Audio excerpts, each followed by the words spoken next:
शेतकरी मित्रांनो, रामराम. या ठिकाणी तुम्ही जर बघत असाल तर माझं मनगट आणि हे जे खोड आहे, हे खोड आपण तुरीचं पाहू शकता किती मोठ्या प्रमाणावरती खोड आहे. आणि विशेष हे खोड शेतकरी काढणार नाही आणि याच्या अगोदर काढतही नाही. जर तुम्ही बघत असाल तर या ठिकाणी पूर्ण खोडं जे आहे ते खोडं त्याचप्रमाणे तुम्हाला दिसतील. ही 10 फुटावरची तूर आहे. तर हे बेड जे आहे ते ह्या बेडवरती आता लागवड नव्हती आणि या ठिकाणी लागवड परत तुरीची दिसेल. सगळ्यात मोठी गोष्ट म्हणजे आपण लागवड तयार करत असताना, पुढच्या वर्षी पेरणी करत असताना अशा ह्या रानामध्ये पेरणी करायची कशी जर पाहत असाल तर भाऊंच्याकडून घेऊन. पण 85 पासून त्यांनी सांगितलं मला चर्चा करताना की आम्ही काडी कचरा गवत जे ते जाळत नाही आणि रानाच्या बाहेर बी टाकत नाही. मग असं जर असेल तर बऱ्यापैकी माहिती आपल्याला या व्हिडिओतून घेता येणार आहे. कारण की आपली जी अडचण आहे, आपली अडचण आपण दाट टोकराला काडी आपल्याला आपल्या वावरात नसायला पाहिजे. आणि या ठिकाणी जर बघत असाल तर सगळं गवतच गवत आहे. आणि त्यांनी बोलता बोलता सांगितलं की हे आमचं जे रान आहे, हे रान अक्षरशः ऑइलसारखं होतं, ग्रीससारखं. इतकं चोपडं होतं, पाणी पडलं की संपला विषय, म्हणजे पेरणीचा विषयच नाही राहिला. आणि आज जर बघितलं तर यांचं रान जे आहे ते आज यांचं रान एकदम सुपीक असं रान ह्या सगळ्या गोष्टी. आणि हे सगळे लेंडे जे की गांडुळाचे तुम्हाला दिसत असतील, हे सगळ्या लेंड्या गांडुळाच्या आहेत. गांडूळ जेवढे वाढले तेवढे तुमची जमीन सुपीक झाली, हे तुम्हाला आम्हाला सगळ्यांना माहिती आहे. आणि एवढी तुम्ही जमीन सुपीक करता येत असेल आणि अशा पद्धतीने करता येत असेल, त्याला मजुरही कमी लागतं, सगळ्याच गोष्टी कमी लागतात. तर हे आपण त्यांना विचारायला पाहिजे की नेमकं याचं रहस्य काय. तर आपण त्यांची ओळख करून घेऊ. भाऊ रामराम. नमस्कार, मी भारुदास नारायण ठाकरे, मुक्काम पोस्ट शिंदी रेल्वे, तालुका शिलो, जिल्हा वर्धा. आपण वर्ध्यामध्ये आहोत. विचार करा, आता आमचं आणि वर्ध्याचं अंतर बऱ्यापैकी आहे आणि फक्त या गोष्टी शेतकऱ्यांपर्यंत जाव्यात. आणि दुसरी गोष्ट, आपणही, मी स्वतः प्रत्येक मजुराला असेल ह्या सगळ्या अडचणीला आपण सगळे बेजार आहोत. तर याचं संकटातून ही मात करण्यासाठी ही योग्य आहे का, यांना उत्पन्न येतं का. आणि रान आणि शेतकरी जर खोटं बोलत असेल एखादा, तर रान खोटं बोलत नाही. आणि रान खोटं बोलत नाही आणि त्याच्यामध्ये ही जी घाण आहे सगळी पडलेली तुम्हाला तुमच्या समोर आहे प्रत्यक्षात. तर भाऊ, आपण ही जी सगळी राड करताय तर लोक नाव वगैरे ठेवतात का? आता नसेल ठेवत, आता अजून ठेवत नाही, पण लोकांना असं वाटून राहिलं ह्या पागळ आहे. कारण इकडनं रोड आहे, आपला रोड टच शेती आहे आणि इकडनं रोड टच शेती आहे. आणि आता बऱ्याचशा लोकांची शेत जमीन तयार झाल्या, आपण याच्यात पुन्हा डबल पीक पेरलं समजा. बरोबर. आता यांनी हे जे मूग आहे, मूग केलेलं आहे बिवड म्हणून, यांनी मूग आता पीक पेरपत म्हणून राहील. हो, बिवड म्हणून आपण मुगाची लागवड केली. कारण याच्यामध्ये मी तुरीचा खोडा घेण्याचा प्रयत्न केला, पण तुरी फरवरीमध्ये एंडिंगच्या जवळजवळ कापण्यात आल्या. त्याच्यामुळे मर नाही, त्या तुरीला फुटवा आला आणि काही झाडं मेली. पण फर्दर आल्यानंतर पुन्हा 15 दिवसात ऑटोमॅटिक तो फर्दर वाढायला लागला. तर नंतर मग याच्यात मुंगच पेरला पूर्ण.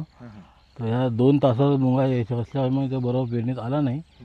मग यंत्रच चालवता नाही आलं फर्दर जास्त असल्यामुळे. आणि ते इकडल्या बघायला पूर्ण तुरीचे बुडं कापून आपण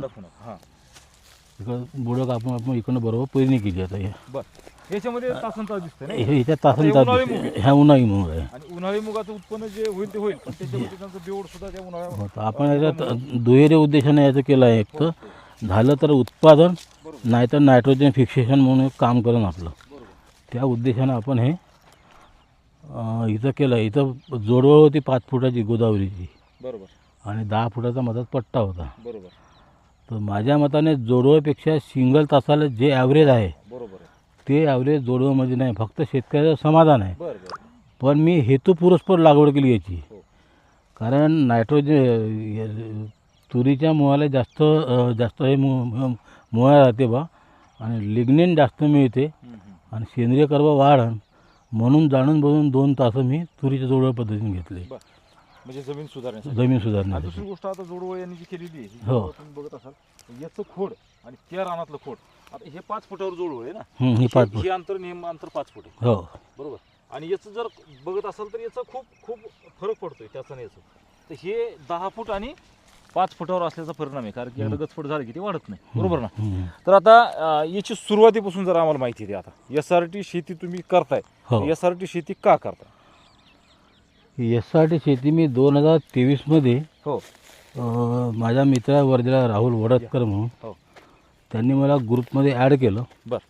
त्याच्या अगोदर मी फेसबुक, व्हॉट्सअपवर काही किंवा यूट्यूबवर अशी माहिती ऐकत होतो मी, की शून्य मशागत तंत्रज्ञान यासाठी पद्धत.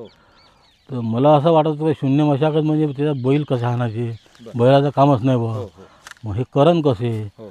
म्हणजे मी त्यांना थोडंसं मुरगातच काढत होतो बर आपल्या हिशोबानं. हा हा नंतर मग ते सुभाष पाळेकरचं आलं, सुभाष शर्माचं आलं. हो तर सुभाष शर्माचं माझ्याच गावाच्या बाजूने 50 किलोमीटर अंतरावर आहे. बर 4 एकराचा मिश्र शेतीचा पद्धतीचा प्लॉट. बर त्यांच्या प्लॉटमध्ये आम्ही भर उन्हाळ्यात 45 डिग्रीच्या तापमानामध्ये गेल्यानंतर मिश्र पीक पाहिलं. गहू, मिरची, अद्रक आणि लसण, बरबटी, चवळी. तेवढ्या उन्हाळ्यातही आपण शेंगा खाल्ल्यानं गुरचट वाटत होत्या. पण ती शेती आपण का करावी, कारण आपला याच्यावर प्रपंच आहे, हम्म. याच्यात मुलाबाळाचं शिक्षण आहे. ह्या गोष्टी आपण साध्य करू शकत नाही, म्हणून त्या सेंद्रिय शेतीच्या मागे आपण काही लागलो नाही. बर नंतर मग हे 2022-23मध्ये त्या राहुल वडदकरने मला ॲड केल्यानंतर ग्रुपमध्ये चिपळूण काका लेख, चंद्रशेखर दादा बळसावचे लेख हम्म. आणि तुमच्यासारखे असे बरेचसे व्हिडिओच्या माध्यमातून हम्म. जे चांगले चांगले लेख किंवा व्हिडिओच्या सानिध्यात आलेले सांगितलं, बरोबर. तर त्याच्यात आपल्याला लक्षात आलं का SRT पद्धत कशाला म्हणतात म्हणून. हो. मग एकदम आपण त्यांच्यावर विश्वास ठेवला नाही का SRT यांच्या आपण कसं हे करावं. तर 2022-23ला माझ्या मधामध्ये बेड होते, बर 8 फुटावर बेड होते आणि मधामध्ये सोयाबीनचा पट्टा होता 5 फुटाचा. त्याच्यावर मी चारू नावाची तुरी घेतली टोकन पद्धतीनं. तर त्याचं ॲव्हरेज मला बरं आलं, पण त्याच्यात मी एकाच वर्षी 3 पिकं घेतले होते. बर पहिले सोयाबीन घेतलं, नंतर सोयाबीन तूर, नंतर गहू घेतला आणि माझ्याकडे शेळ्या असल्यामुळे पुन्हा ज्वारी पेरली.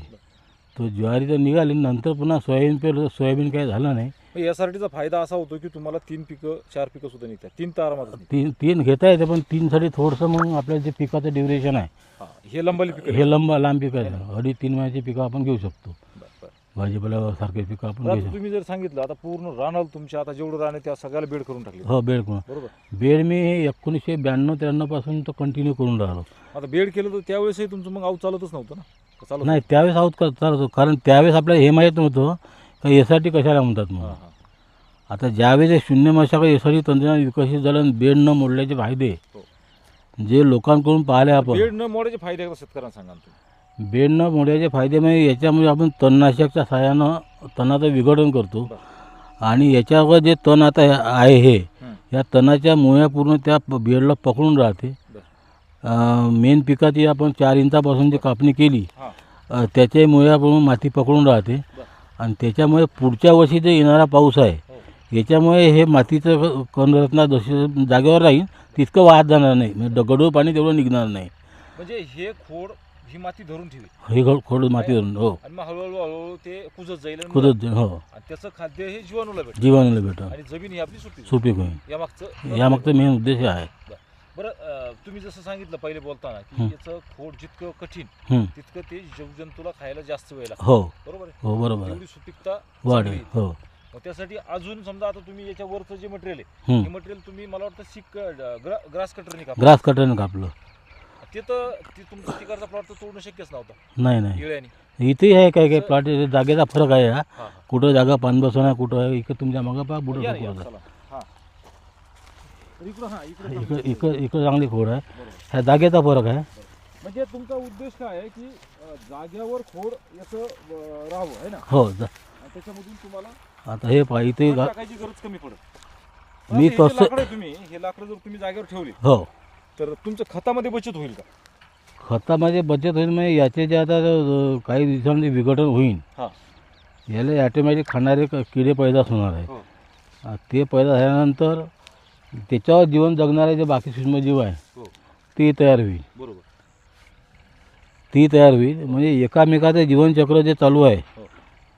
ते एकामेकावर जीवन जगणारे सगळे नाही राहू दे. नाही हे हलवतो कशाला आपण, हे जर बघत असाल तर हे सगळ्या मुळ्यांनी आता हे धरून ठेवलेलं आहे आणि हे धरून ठेवल्यानंतर याच्यावर जे पाऊस पडेल ह्या पावसामुळे हे बेड खाली जाणार नाही, हे जागेवर हे राहील. पकड हे बेडले पकड झाली पूर्ण. बरोबर. हे जे आपण गवत काडी कचरा जे आता जिरवलं आहे जागेवर, ह्या बेडले त्या गवताच्या मुळामुळे पकड झाली. बरोबर.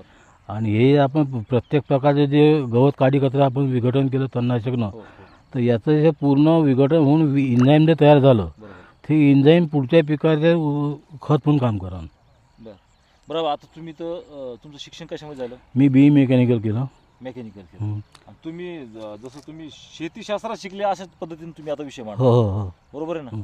ते जमिनीचे सूक्ष्मजंतू त्याला खोड खायला देणं, हं. ते वाढणं, हो. जमीन धरून ठेवणं, बरोबर आहे. हो. तर हे सुद्धा गरजेचं आहे. प्रत्येक शेतकऱ्यांनी आपल्या व्यवसायाला लागून सगळ्या गोष्टी शिकल्या पाहिजे. त्यासाठी शिक्षणच करावं असं काही गरजेचं नाही, नाही बरोबर? नाही आता भरपूर यूट्यूबचे व्हिडिओ असतात, वाचनामध्ये तुमचं येतं. जसं त्यांनी सांगितलं की बरेचसे व्हिडिओ मी पाहिले आणि त्याच्यानंतर आपण हे सगळं करायला सुरुवात केली.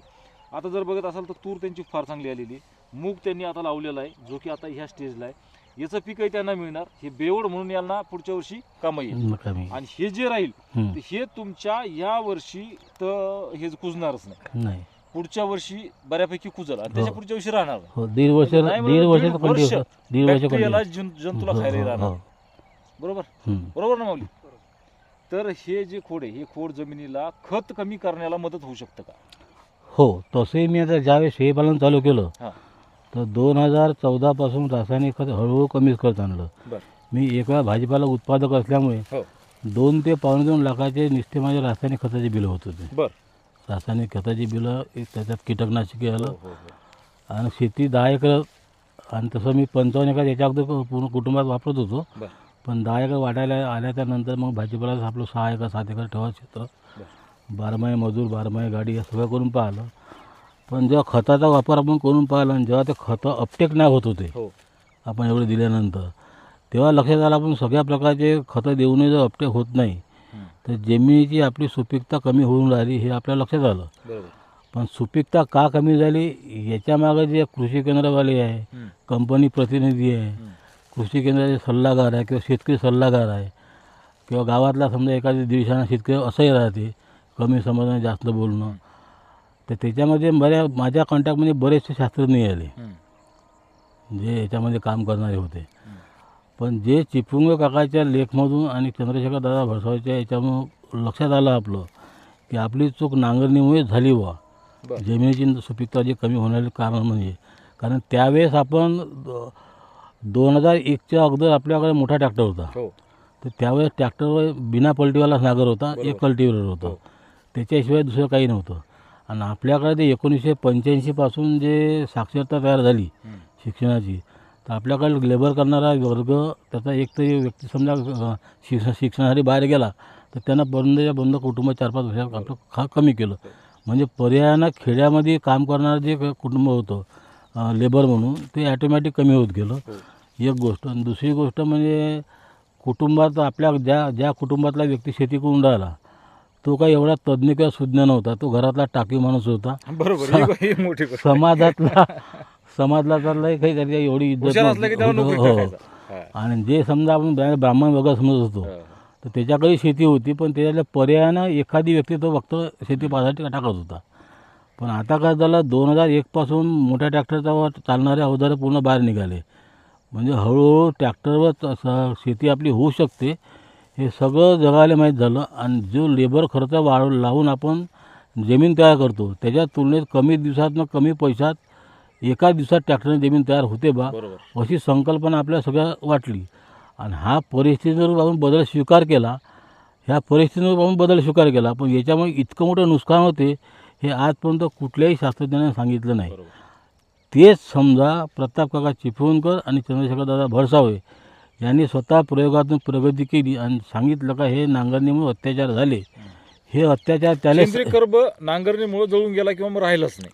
तर कमी होत चाललं. पीकेवीच्या डायरीमध्ये लिहून सांगणार का तुमचे जर याचे जर स्कोर जायचे असत बोंडईचे तर तुम्ही दरवर्षी नागरा म्हणून हम्म. लोकांनी ॲडॉप्ट केलं. आणि तसे आपले जे पूर्वज लोक होते, मग आता 72 पासून शेतीमध्ये यावं वडिलाचा हात धरून जावं मी. पण माझे वडील जमीन नांगरण्याच्या फक्त जिथं नांगराचं काम पडत होतं जे खोट आहे समजा गरजेचं आहे बुवा गरजे तिथं तिथंच जागा लागत होती. किंवा धुराचे जे वडास आहे आपले धुरा वाढला नाही पाहिजे म्हणून 4 मुडून ते नाही, नाहीतर जास्तीत जास्त ते वखरण करत होते.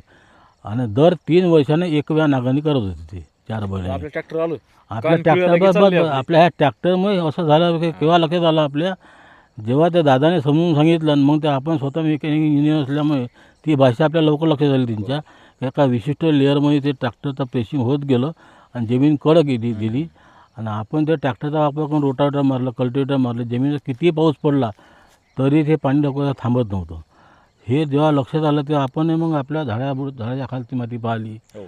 जिथं झाड मोठं आहे. प्रयोग तुम्ही हो पाहिला बुवा हो जाऊन. आजूबाजूने पाहिले, धुरे बंधारा पाहिजे जिथं आपण चढू शकत नाही, जिथं बाई केलं नाही.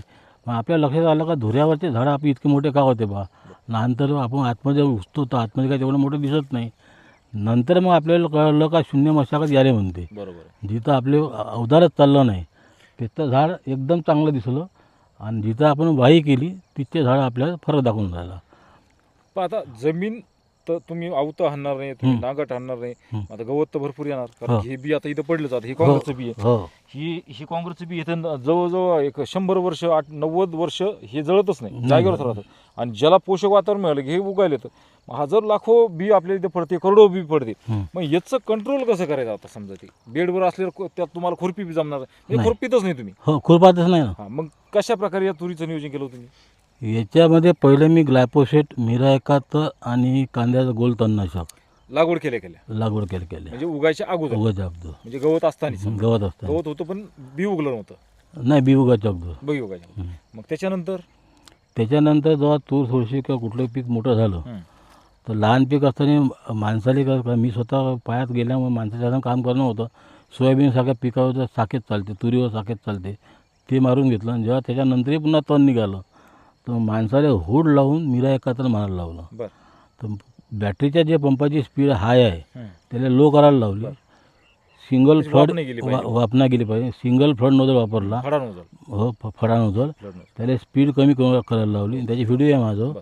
आणि त्याला मारून दाखवलं प्रत्यक्षात पोटा कसा मारायचा, तास कसा मारायचा.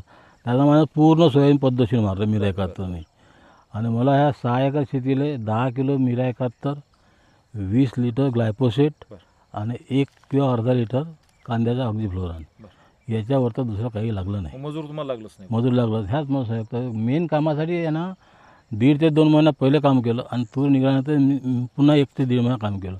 पण याला खूप मजुरी लागली बाबा, अशातलं काही झालं नाही. बरं, आता तुमचं मग आजूबाजूला तुमचं जे शेत आहे, तुमचं शेत आहे, तुमचं राड्याचं शेत आहे सगळं. हो सगळं गवताचं हे सगळं राडाच पडलेलं आहे. हो हे शेत हां आणि तुमच्या आजूबाजूचे सगळे नांगट झालेले शेत. हो आता तूर तुम्ही लावली, तूर त्यांना लावली. हं. तुमचं ॲव्हरेज किती आणि त्याचं ॲव्हरेज काय तुलना सांगता येईल का तुम्हाला? हो लोकांपेक्षा मला ॲव्हरेज जास्त झालं. तुमचं ॲव्हरेज काय आलं एकरी? मला ह्या रानामध्ये या रानामध्ये इथे 10 आलं, तिथे 10 आलं. तिथं पण 10चा. हो 10वर तूर असून सुद्धा 10 बाय किती येते? ते 10 बाय म्हणजे 5 दोन आहे. फुटाचा जोडव पद्धत, 10 फुटाचा पट्टा. हे इथं एवढा तुकडा दिसते ना, हा. इथं ट्रायल म्हणून आपण सिंगल तास लावलं. बरं, मग ते चांगलं राहील. सिंगल तास चांगला आला डबलपेक्षा. तर 10 बाय 1.5 समजा किंवा 2. हो हे 2 फूट आहे. हा हा, हे 24 इंचाचं आहे अंतर. बरोबर. ते आहे 17 इंचाचं. बरं. 6वीचं 2 तुरीचं अंतर 17 इंच, आणि गोदावरीचं 22 इंच. तर आता हे जे हे अंतर आहे तुमचं, आता हे मूग तुमच्या हातात येईल किंवा मग बेवड होईल. हं. पण याच्यानंतर आता या पुढच्या वर्षी याच्यामध्ये जी लागवड तुम्ही करणार आहे, हं. आता ही टोकन यंत्रानेच करणार. टोकन तर यंत्र. मग आता तुरीच्या बेडवर काय राहील पुढच्या वर्षी? तुरीच्या बेड तुरी नाही घ्यायच्या, दुसरं पीक घेऊ आपण. आता पर्यायी पिकात कापूस कापूस किंवा घेऊ. सोयाबीन. कापूस किंवा सोयाबीन, किंवा अजून नवीन पिकं निघाले चिया. चियासारखे. तर हे जे रिकामं बेड आहे, आता हे जे बेड जे रिकामा बेड आहे त्याच्यावर आपण तूर घेऊ. रानाला जर खत द्यायचं ठरलं तर टोकन यंत्राने देणार की मग फेकून देणार? टोकन टोकन यंत्राने. एकरी किती बॅग बसते टोकन यंत्राने? एकरी मला 6 एकरात 4 बॅग पडल्या. 6 एकर 4 बॅगा. हं. तर अपेक्षित उत्पन्न दुसऱ्यापेक्षा तुम्हाला चांगलं आलं. हो इथं आलं 10 क्विंटल, तिथं पण आलं 10 क्विंटल. हो तर हे सुद्धा गोष्ट आपण लक्षात घेतली पाहिजे की 50 टोकन यंत्राच्या क्विंटल साह्याने म्हणजे नेट तूर झाल्या. चमच्याने खत टाकून सुद्धा पिकं चांगली येते बा. हा. म्हणजे ह्या बेडला आता मोडणारच नाही नाही. मोडतच नाही ना बरोबर. आपल्याला. आणि या बेडवरती डागडुजी करावं लागलं का? डागडुगी करायची गरज वाटत नाही तेवढी. हा, या वेळेस जरा वाटणार नाही तुम्हाला. बरोबर आहे. चांगले बेड आहे अजून. तर आता याच याच्यावरती दुसरं पीक पुढच्या वर्षी चिया राहील, कापूस राहील, सोयाबीन राहील. पण तुरीवर तूर राहणार नाही. तुरी कारण की तुरीवर तूर घेतली तर ती मर होती. तर हे जे बेवडची पद्धत म्हणतो आपण, ती ऑलरेडी आता त्यांचं बेवड मूग आहे त्याच्यामध्ये. पण आता हे जे बेड आहे रिकामं इकडचं राहिलेलं, त्या बेडवरती परत तूर राहील पुढच्या वर्षी. हो तूर असंच ना? 10 फुटावर तूर राहील. हा, आणि हे मधले जे मध्ये राहील, मध्ये ते 2-5 फुटावर सोयाबीन दुसरं किंवा मग चिया किंवा मग पीक. काहीतरी राहील. हो तर अशा प्रकारे शेती ही केल्या जाते आणि ते सक्सेस आहेत. हे सगळं आपल्या या तुरीच्या खुंटावून हे सगळं आपल्याला स्पष्ट दिसतं. तुम्ही ह्या गावातले, आसपासच्या गावातले असतील, नक्कीच कमेंट करा की या प्लॉटमध्ये शेंगाच झाल्या नाही किंवा उत्पन्न झालं नाही, तरी तुम्हाला तुमचा नंबर टाका, नक्कीच आम्ही तुम्हाला कॉन्टॅक्ट करू. कारण की याच्यामध्ये दुसऱ्याला काही चुकीचं दाखवायचा हा आमचा उद्देश कधीच नसतो. बरोबर आहे. तर भाऊंनी खरंच फार चांगली माहिती दिली. आणि अजूनही तुम्हाला काही शेतकऱ्यांना मेसेज, संदेश काही द्यायचा आहे का? आपल्याजवळ जे 10-20 वर्षाअगोदर 20-25 एकर जमीन पारंपरिक पद्धतीने होती, म्हणजे एकत्र कुटुंब पद्धतीमध्ये. आता प्रत्येक कुटुंबाचं विभाजन झालं, प्रत्येकाकडे 2 एकर 2.5 एकर याच्यावरचं जमीन आपल्याकडे राहिली नाही आणि तिच्यावर ना जोडी ठेवता येत, ना ट्रॅक्टर घेता येत स्वतः, ना कोणता माणूस ठेवून काम करता येत. त्याला पर्याय म्हणून हे SRT पद्धत सगळ्यात चांगली पद्धत आहे. फक्त SRT करताना त्यांना प्रत्येक गोष्ट समजून घ्या का SRT आपण का करून राहिलो म्हणून. बरेच लोक ग्रुपमध्ये आहे SRT करणारे, पण त्याला हेच माहीत नाही तणनाशक कोणतं मारायचं, पीक कोणतं लावायचं. कधी कधी म्हणजे तणनाशक साक्षर व्हावं बुवा. हो, तणनाशक तर साक्षर व्हायलाच पाहिजे आणि कोणत्या पिकावर कोणतं चालतं हे माहीत पाहिजे, कोणतं पीक कधी लावलं पाहिजे हे माहीत पाहिजे. शेतकरी असून जर ही भाषा वापरते तर मग शेतकरी मग उपयोग काय त्याचा. SRTमध्ये मेन पिकावर जे चालणारे तणनाशक आहे त्याचा वापर कमी असून जुगाड पद्धतीने सगळ्यात जास्त वापर करता येते. हा, तिथे शेतकऱ्यांनी शोधले आपापल्या. हां, ते आता शोधले पाहिजे. म्हणजे बा प्रयोग करून बघितले पण मुद्दा जमलं. थोडा प्रकाश टाकायला पाहिजे. सोयाबीनचं तणनाशक याच्यावर मारलं साकेत, परंतु तुरीवर डोस कमी करून मारायला पाहिजे. 25% हो, हा 25-30 लिटर पाणी शिल्लक वाढवायचं त्याच्यामध्ये. नाही मी माझं स्वतःचं मारण्याची पद्धत वेगळी आहे. मी एकरी डोस जर समजा आपल्याला कंपनी देते का 40 ml तुम्ही 40 ग्राम प्रति एकर वापरा, तर मी ड्रामामध्ये पाणी भरून घेतो, आणि ते एकत्रच टाक. एकत्र टाकतो आणि ते एका एकरात 10 पंप बसलेच पाहिजे असं माणसाला ताकीद राहते. स्पीड कमी करायची हळू चालला पण तेवढं औषध तिच्यावर पडलंच पाहिजे आणि जमिनीत ओलावा असतानाच तुम्ही तणनाशकाचा वापर करा. तर खरंच भाऊंनी जी माहिती दिली आपल्यासाठी फायदेशीर आहे आणि जी तंतोतंत जी खरी आहे ती खरी माहिती त्यांनी दिलेली आहे. तर त्यांना भविष्याच्या शेतीसाठी आपण शुभेच्छा देऊन त्यांनी एवढी चांगली शेती आपल्याला दाखवली त्याबद्दल त्यांचे आभार मानू आणि थांबू. धन्यवाद. राम राम. राम.